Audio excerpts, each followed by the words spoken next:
సంస్థలకు అవసరమైనటువంటి లాభాల్ని తీసుకొచ్చి పెట్టే పద్ధతి, వాళ్ళ లాభాల యొక్క వాటా తగ్గిపోకుండా చూడాల్సినటువంటి పద్ధతి, భారతదేశం యొక్క సహజ వనరులను ఇవాళ క్రోనీ క్యాపిటలిజం పేరుతో అధికారంలో ఉండేటువంటి వాళ్ళ మద్దతుతోటి వ్యాపారం చేసి లాభం సంపాదించడం కాదు, అధికారంలో ఉండేటువంటి రాజకీయ పార్టీ యొక్క నిర్ణయం ద్వారా లాభాలు పెంచుకునేటువంటి పద్ధతి ఇవాళ భారతదేశంలో అమలవుతుంది. అందుకే వందల కోట్లలో ఉండేటువంటి ఆదానీలు ఇవాళ వేలు లక్షల కోట్లలో సంపాదన పెరిగింది అనేది మనకు అర్థమవుతుంది. 1991లో ప్రారంభమైనటువంటి ఈ విధానాలు అనేక అంశాలను సరళీకరించిన పెట్టుబడిదారులు సంతృప్తి చెందట్లేదు.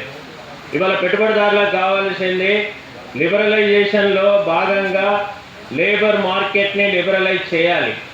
తనకు అవసరమైనప్పుడు కార్మికులను వినియోగించుకోవాలి, అవసరం లేనప్పుడు కార్మికులను తొలగించాలి. ఈ హక్కు యజమానులకు కావాలని కోరుకుంటా ఉన్నారు. ఇవాళ దీన్నే మనం హైర్ అండ్ ఫైర్ విధానం అంటున్నాం. ఇది భారతదేశంలో ఈ విధానం కావాలని కోరుకుంటున్నారు.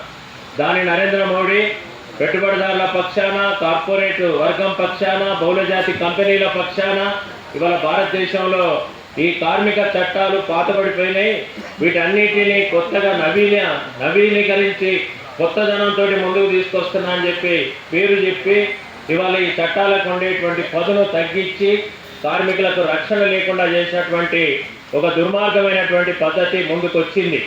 అంటే ఒక మాటలో చెప్పాలంటే కార్మిక వర్గం మీద పెట్టుబడిదారులకు మద్దతు ఇస్తున్న ప్రభుత్వం ఇవాళ యుద్ధం ప్రకటించింది.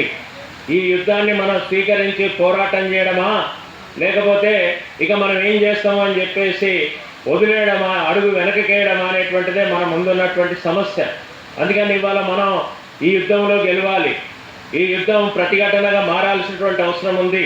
మన శక్తి యుక్తులన్నింటినీ కూడా కార్మిక వర్గం ఈ పోరాటంలో ముందుకు తీసుకురావాల్సినటువంటి అవసరం ఉంది. ఇది ఏదో సామెత ఉంది, సంగీతానికి చింతకాయలు రాలవు అని చెప్పి. కాబట్టి మనం చేసే తీర్మానాలు, అట్లాగే ఒక ధర్నాతోటి, ఒక ఊరేగింపుతోటి ఇవాళ ఇంత భారత పాలక వర్గానికి అండగా నిలబడ్డటువంటి కేంద్ర ప్రభుత్వం అడుగు వెనకకేస్తుంది అని చెప్పి మనం అనుకోవట్లేదు. కానీ మన పోరాటాలు, మన ఉద్యమాలు, మన ప్రతిఘటన ఇది ముందుకు వస్తేనే ఈ పాలక వర్గాలను నిరోధించగలుగుతాం. కార్మిక వర్గం యొక్క శక్తి, కార్మిక వర్గం యొక్క ఉనికికే ప్రమాదం వచ్చినటువంటి నేపథ్యం ఇది. అందుకని ఇవాళ ఫిబ్రవరి 12వ తారీఖు నాడు దేశవ్యాప్తంగా కార్మిక వర్గం చేయాలి అనేటువంటి సమ్మె పిలుపు ఏదైతుందో దాన్ని చాలా సీరియస్గా తీసుకోవాల్సిన అవసరం ఉంది.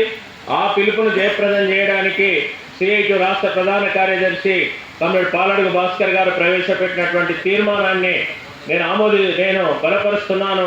ఈ సదస్సు కూడా తీర్మానం వెలుగులో మన కార్యాచరణను ముందుకు తీసుకుపోవాలని చెప్పి ఇవాళ నేను అభిప్రాయపడతా ఉన్నాను. ఇవాళ రెండో విషయం,